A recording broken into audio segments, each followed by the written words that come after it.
அரசாங்கம் நேற்று அறிவித்த 24 மணி நேர சமூக பாதுகாப்பு திட்டத்தில் அந்நிய தொழிலாளர்கள் மற்றும் முறைசாரா தொழிலாளர்களை சேர்க்குமாறு முன்னாள் கில்லான் எம்பி சார்ல்ஸ் சந்தியாகோ கோரிக்கை விடுத்துள்ளார்.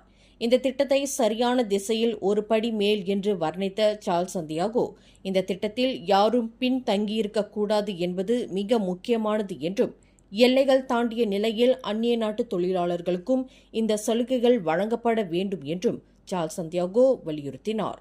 மலேசியாவை கட்டமைக்கும் அந்நிய தொழிலாளர்கள் வேலை இடங்களில் அவர்கள் பாதுகாக்கப்பட வேண்டும். அவர்களுக்கான சலுகைகள் மற்றும் இழப்பீட்டுத் தொகைகள் அவர்களின் குடும்பங்களை சென்றடைவதை நாம் உறுதி செய்ய வேண்டும் என்று சார்ல்ஸ் சந்தியாகோ தமது எக்ஸ் பதிவில் குறிப்பிட்டுள்ளார். இந்த திட்டத்தின் வெற்றியானது உரிமை கோரல்கள் மற்றும் அமலாக்கத்தின் அணுகலை பொறுத்ததாகும் என்றார்.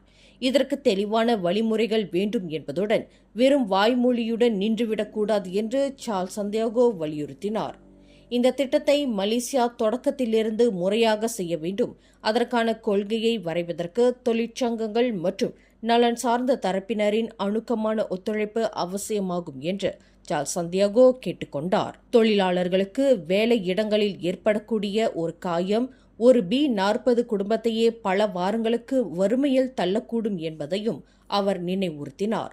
பிரதமர் டத்தோஸ்ரீ அன்வார் இப்ராஹிம் நேற்று ஊழியர்களுக்கு 24 மணி நேரமும் பாதுகாப்பு அளிக்கும் திட்டத்தை மலேசியா விரைவில் அறிமுகப்படுத்தவிருக்கிறது என்று அறிவித்திருந்தது தொடர்பில் எதிர்வினையாற்றுகையில் சார்ல்ஸ் சந்தியாகோ இதனை தெரிவித்தார். வேலை இடத்திற்கு வெளியிலும் அலுவலக நேரத்திற்கு பிறகும் ஊழியர்களுக்கு காயம் ஏற்பட்டால் புதிய திட்டம் கை கொடுக்கும் என்று பிரதமர் விளக்கியிருந்தார். மேலும் செய்திகளை தெரிந்து கொள்ள கீழே இருக்கும் பெல் பட்டனை அழுத்துங்கள். உங்கள் மகிழ்ச்சியை வெளிப்படுத்த லைக் மற்றும் ஷேர் செய்யுங்கள். தொடர்ந்து திசைகளோடு இணைந்திருக்க சப்ஸ்கிரைப் செய்யுங்கள்.